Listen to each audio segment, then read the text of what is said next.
அனைவருக்கும் என்னுடைய அன்பு வணக்கம். மூட்டு வலி அது இருக்கிறதுல மிக கொடுமையான வலி. மூட்டு வலி வயதானவர்கள் மட்டும்தான் வரும் அப்படின்னு சொல்ல முடியாது. இப்போ இருக்கக்கூடிய காலகட்டத்தில் இளம் வயதில் இருக்கக்கூடிய நபர்களுக்கு மூட்டு வலி வருது. இந்த மூட்டு வலி வருவதற்கான முக்கிய காரணம் என்ன? இந்த மூட்டு வலி வருவதை எவ்வாறு தடுக்கலாம்? இந்த மூட்டு வலிக்கு நம்ம டாக்டர்கிட்ட போக வேண்டிய அவசியமே இல்லைங்க. நம்ம வீட்டில் இருக்கக்கூடிய சில பொருட்கள் வைத்து ஒரே நாளில் இந்த மூட்டு வலியை குணப்படுத்திட முடியும். நான் உங்கள் சீனிவாசன் தமிழ்ச்செல்வி மணி.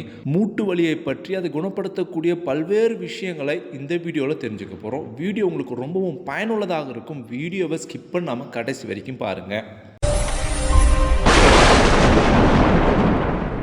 இது வரைக்கும் இந்த சேனல் நீங்கள் சப்ஸ்கிரைப் பண்ணாமல் இருந்தீங்கன்னா உடனே சப்ஸ்கிரைப் பண்ணுங்கள். மேலும் பக்கத்தில் ஒரு பெல் ஐக்கான் இருக்கும், அந்த பெல் ஐக்கானும் ப்ரெஸ் பண்ணுங்கள். நான் கொடுக்குற ஒவ்வொரு வீடியோவும் உங்களுக்கு உடனடியாக நோட்டிஃபிகேஷனாக வந்துடும். இந்த மூட்டு வலி வருவதற்கு முக்கியமான காரணம் என்ன சொல்கிறாங்க அப்படின்னா, இந்த மூட்டுகளில் இருக்கக்கூடிய அதில் ஏற்படக்கூடிய பாதிப்பு, அதனால் கூட மூட்டு வலி வரும். மேலும் மூட்டில் இருக்கக்கூடிய லூப்ரிகன் உயவு பொருள் தேய்மானம் அடையும் போது அது குறையும் போது மூட்டு வலி ஏற்படும். மேலும் மூட்டில் ஏற்படக்கூடிய சூட்டு, இதனால் கூட மூட்டு வலி வரும் அப்படின்னு சொல்கிறாங்க. அது மட்டும் இல்லாமல் பெண்களுக்கு மெனோபாஸ் அப்படின்னு சொல்லக்கூடிய ஒரு பீரியட், அந்த டைமில் பெண்கள் உடம்புல கால்சியம் சத்து குறைபாடு ஏற்படும். இதனால் கூட மூட்டு வலி ஏற்படும். பொதுவாகவே யாருக்கெல்லாம் கால்சியம் சத்து குறைபாடு இருக்கோ அவங்களுக்கு மூட்டு வலி, முதுகு வலி, கை கால் வலி ஏற்படுவதற்கு வாய்ப்புண்டு. மேலும் நோய் எதிர்ப்பு சக்தி குறைவாக இருக்கக்கூடிய நபர்களுக்கும் நோய் எதிர்ப்பு சக்தி முரண்பாடாக இருக்கக்கூடிய நபர்களுக்கும் மூட்டு வலி வருவதற்கு வாய்ப்புண்டு. அது மட்டும் இல்லாமல் இது ஒரு மரபு சார்ந்த நோயாக இருக்கவும் வாய்ப்புண்டு. உங்கள் தாத்தாவுக்கும் உங்கள் அம்மாவுக்கும் இருந்துச்சு அப்படின்னா உங்களுக்கு வருவதற்கு வாய்ப்புண்டு அப்படின்னு சொல்கிறாங்க. இந்த மூட்டு வலியை எளிமையான முறையில் ஒரே நாளில் நம்ம வீட்டில் இருக்கக்கூடிய சில பொருட்கள் கொண்டே குணப்படுத்திடலாம் அப்படின்னு சொல்லப்படுது. முதல் விஷயம் என்னன்னு பார்த்தீங்கன்னா, வெந்தய சூரணம். இந்த வெந்தய சூரணத்தின் மூலம் நாம் மூட்டு வலியை முற்றிலுமாக குணப்படுத்தலாம். என்ன மாதிரியான மூட்டு வலிகளை குணப்படுத்தலாம் அப்படின்னா, மூட்டில் ஏற்படக்கூடிய வீக்கம், அது மட்டும் இல்லாமல் கால்சியம் சத்து குறைபாடால் வரக்கூடிய வீக்கம், வலி, இதுபோல் விஷயங்களையும் இந்த வெந்தய சூரணத்தை வைத்து குணப்படுத்தலாம் அப்படின்னு சொல்லப்படுது. இந்த வெந்தய சூரணம் அப்படின்னா என்ன அப்படின்னா, 3 வகையான பொருட்கள், வெந்தயம், ஜீரகம், மிளகு, இது 3ம் சேர்ந்த கலவை தான் வெந்தய சூரணம் அப்படின்னு சொல்லப்படுது. இந்த வெந்தய சூரணத்தில் கால்சியம் சத்தை அதிகரிக்கக்கூடிய வல்லமை உண்டு. அதனால் வயது கடந்து வரக்கூடிய மூட்டு வலி, கால்சியம் குறைபாடால் வரக்கூடிய மூட்டு வலியை இது குணப்படுத்தும். இந்த வெந்தய சூரணத்தில் கால்சியம் சத்து அதிகம் இருக்குது, மெக்னீஷியம் சத்து அதிகமாக இருக்குது. இதனால் ஆன்டி இன்ஃப்ளமேட்டரியாக இது செயல்படும். அதாவது மூட்டுகளில் ஏற்படக்கூடிய வீக்கத்தை தடுக்கக்கூடிய வல்லமை இதற்குண்டு. இதில் இருக்கக்கூடிய மிளகுக்கு ஆன்டாசைட் பண்பு கொண்டது. இதனால் வீக்கம் ஏற்படாமல் தடுக்கும். நம்ம மூட்டு வலி, கை கால் வலி அப்படின்னு நம்ம எலும்பு டாக்டர்கிட்ட போனோம் அப்படின்னா 3 விதமான மாத்திரைகள் நம்மளுக்கு கொடுப்பாங்க. கால்சியம் மாத்திரை, ஆன்டி இன்ஃப்ளமேட்டரி மாத்திரை, பெயின் கில்லர். இந்த 3 விதமான பண்புகளுமே இந்த வெந்தய சூரணத்தில் இருப்பதால் இந்த வெந்தய சூரணத்தை நம்ம தினமும் பயன்படுத்தணும்.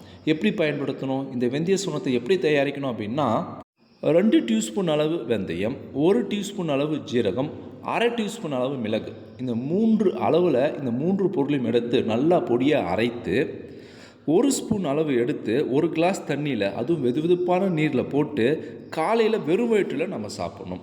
நைட்டு சாப்பிடுவதற்கு முன்னாடி 1/2 மணி நேரத்துக்கு முன்னாடி நம்ம சாப்பிடணும். இவ்வாறு நம்ம தினமும் சாப்பிட்டுட்டு வந்தோம் அப்படின்னா மூட்டு வலி முற்றிலுமாக குணமாகும். மேலும் மூட்டு வலி நிரந்தரமாகவும் குணமாகும் அப்படின்னு சொல்லப்படுது. இரண்டாவது ஒரு விஷயமாக ஜீரகத்தண்ணி. இந்த ஜீரகத்தண்ணி எப்படிங்க மூட்டு வலியை குணப்படுத்தும் அப்படின்னா, மூட்டு வலி வருவதற்கு மிக முக்கியமான காரணமாக நாம் சாப்பிடக்கூடிய உணவிலிருந்து கிடைக்கக்கூடிய சத்து சரியாக கிடைக்காமல் இருந்தால் மூட்டு வலி வரும் அப்படின்னு சொல்கிறாங்க. நம்ம சாப்பிடக்கூடிய உணவில் கூடிய சத்து சரியான முறையில் எப்படி கிடைக்கணும் அப்படின்னா, அந்த உணவு நல்ல முறையில் செரிமானம் ஆக வேண்டும். உணவு செரிமானம் ஆகலை அப்படின்னா வாயு பிரச்சனை ஏற்படும். இந்த வாயு பிரச்சனையால் உடல் ஹீட் ஆகும். இந்த உடல் ஹீட் ஆகும்போது மூட்டில் வறட்சித்தன்மை ஏற்படும். இதனால் மூட்டு அதிகமான தேய்மானத்தை அடையும். இதுவே ஒரு வலியை உண்டாக்கும். அதே போல் செரிமானம் சரியாக ஆகலைன்னு வச்சுக்கோங்களேன், நாம் சாப்பிட்ட சாப்பாடுலேருந்து கிடைக்க வேண்டிய சத்து கிடைக்காம போயிடும். இதனால் எலும்புகளில் இருந்து நம்ம உடல் சத்து எடுத்துக்கும். இதனால் எலும்புகள் பலவீனமாகும். எலும்புகள் பலவீனமாகும் போது அதனால் கூட மூட்டு வலி, எலும்பு வலி, கைகால் வலி அப்படின்னு வருவதற்கு வாய்ப்புண்டு. இதனாலே ஒரு சிலர் ரொம்ப டயர்டாக, சோர்வாக இருப்பாங்க. இதுபோல் பிரச்சனைகளை நம்ம தவிர்க்கணும் அப்படின்னா ஜீரக தண்ணியை நம்ம சாப்பிட்ணும். இந்த ஜீரக தண்ணியை எப்படி சாப்பிடணும் அப்படின்னா 4 டம்ளர் தண்ணியில் 1 ஸ்பூன் ஜீரகம் போட்டு நல்லா கொதிக்க வச்சு வடிகட்டி ஆற வச்சு நம்ம குடித்தோம் அப்படின்னா அஜீரண பிரச்சனை, வாயு தொல்லை, இதுபோல் எல்லா பிரச்சனையும் சரி செய்து நாம் சாப்பிடக்கூடிய உணவிலிருந்து கிடைக்கக்கூடிய அனைத்து சத்துக்களும் சரியான முறையில் நமக்கு கிடைக்கும். வாயு தொல்லை முற்றிலுமாக குணமாகும். இதனால் உடம்பில் ஹீட் வெப்பம் அதிகரிக்காமல் தடுக்கப்படும். இதனால் மூட்டு வலி முற்றிலுமாக நம்மளுக்கு ஏற்படாது. இந்த ஜீரக தண்ணியை சாப்பிட்டதுக்கு அப்புறம் அரை மணி நேரம் கழித்து 1 டம்ளர் நம்ம தினமும் குடித்தோம் அப்படின்னா நம்மளுக்கு செரிமான பிரச்சனை சரியாகி வாயு தொல்லை குணமாகி மூட்டு பிரச்சனை வராமல் இது தடுக்கும், நம்மளை காக்கும். 3வது ஒரு வீட்டு வைத்தியமாக மசாஜ், அதுவும் ஆயில் மசாஜை பற்றி சொல்கிறாங்க. ஆயில் மசாஜ் அப்படின்னாலே எலும்புகளில் இருக்கக்கூடிய வலியை நீக்கக்கூடிய முதன்மையான ஒரு எண்ணெய் என்னன்னு பார்த்தீங்கன்னா கடுகு எண்ணெய். இந்த கடுகு எண்ணெயை நம்ம வலி இருக்கக்கூடிய இடத்துல தடவணும், மசாஜ் பண்ணோம் அப்படின்னா அந்த வலி முற்றிலுமாக குணமாகும்.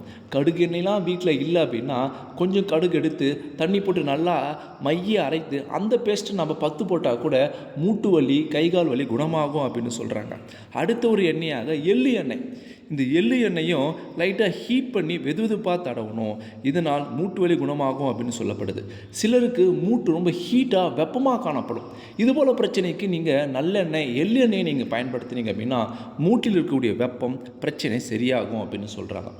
இதுக்கும் மேலே எனக்கு மூட்டு வலி இருக்குது உடனே க்யூர் ஆகும் அப்படின்னா ஆயுர்வேத மருத்துவத்தில் பிண்ட தைலம் அப்படின்னு ஒரு தைலத்தை சொல்கிறாங்க. இது வேறு ஒன்றும் இல்லைங்க, நல்ல எண்ணெயுடன் பல்வேறு மூலிகள் சேர்ந்த ஒரு கலவை தான் பிண்ட தைலம் அப்படின்னு சொல்லக்கூடிய ஒரு தைலம். இந்த தைலத்தை மூட்டுகளை சுற்றி நாம் தடவி வரும்போது மூட்டு வலி முற்றிலுமாக குணமாகுது. இந்த வைத்திய முறைகள், இந்த உணவு முறைகளை நம்ம பயன்படுத்தினா மூட்டு வலி முற்றிலுமாக குணமாகும். மேலும் வாழ்நாள் முழுவதும் நமக்கு நிரந்தரமாக மூட்டு வலி கைகால் வலி முதுகு வலி எதுவுமே ஏற்படாது. இருந்தாலும் சில உணவுகளை நம்ம சாப்பிடாமல் தவிர்க்கணும். அதுவும் நம் மூட்டு வலி வராமல் காக்கக்கூடிய ஒரு வழியாக சொல்கிறாங்க. வாயுவை உற்பத்தி செய்யக்கூடிய உணவுகளாக கிழங்கு வகைகளை நம்ம சாப்பிடாமல் இருக்கணும். மேலும் புளிப்புத்தன்மை அதிகம் கொண்ட உணவுகளை நம்ம அதிகமாக சாப்பிடாமல் இருக்கணும். அதிகம் குளிர்ச்சித்தன்மை கொண்ட குளிர்பானங்கள், ஐஸ்கிரீம்கள் இவை கூட நம் மூட்டு வலிக்கு வருவதற்கு முக்கிய காரணமாக சொல்லப்படுது. மேலும் எளிதில் செரிமானம் ஆகாத செரிக்க முடியாத உணவுகளையும் நம்ம தவிர்க்கணும். வறுத்த உணவுகள், பொரித்த உணவுகள் இவை எளிதில் செரிமானம் ஆகாது. இதுபோல உணவுகளை நாம் தவிர்ப்பதன் மூலமாகவும் நமக்கு மூட்டு வலி ஏற்படாமல் தடுக்க முடியும், காக்க முடியும். நான் சொன்ன தகவல் உங்களுக்கு ரொம்பவும் பயனுள்ளதாக இருந்திருக்கும் அப்படின்னு நான் நினைக்கிறேன். உங்கள் வீட்டில் இருக்கக்கூடிய பெரியவங்களுக்கோ அல்லது உங்களுக்கோ மூட்டு வலி இருந்துச்சு அப்படின்னா இந்த வைத்திய முறைகளை பயன்படுத்தி பாருங்கள். நல்ல ஒரு ரிசல்ட்டும் சிறந்த முறையில் மூட்டு வலியிலிருந்து உங்களுக்கு நிவாரணம் கிடைக்கும். இந்த வீடியோ பற்றி உங்களுடைய கருத்துக்கள் என்ன அப்படின்னு மறக்காமல் கமெண்ட் பாக்ஸில் கமெண்ட் பண்ணுங்கள். நம்மளுடைய தமிழ் டெக்னாலஜி என்ற சேனலை சப்ஸ்கிரைப் பண்ணுங்கள், லைக் பண்ணுங்கள். மீண்டும் அடுத்த ஒரு சுவாரஸ்யங்களை சந்திப்போம். தேங்க்யூ ஃபார் வாட்சிங்.